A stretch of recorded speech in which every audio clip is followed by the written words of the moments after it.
Time's a-tickin'. How to play.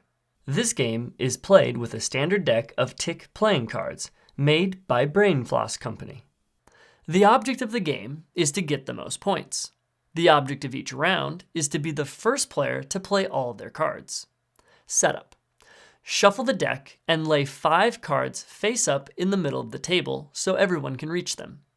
Deal out the remaining cards to each player, as personal draw decks, as evenly as possible, setting aside any extra cards. Players do not look at their cards yet.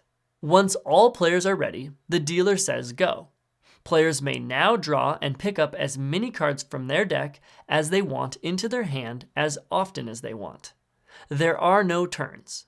All play happens simultaneously as the players race each other to play all their cards. Players play cards from their hand that tick with the center piles. That is, the cards must have at least 2 matching attributes of color, number, or shape. For example, you can match color and number and shape, or shape and color.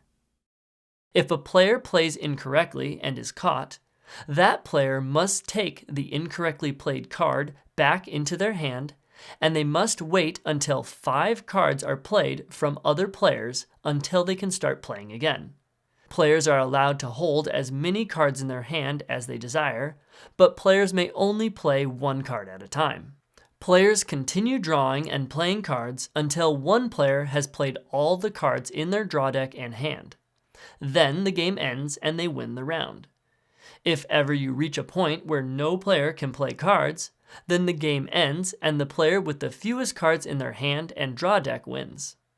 The winner of each round receives 1 point. Gather up the cards and play again until one player reaches the predetermined point goal for the game. This number is typically 5 or 10.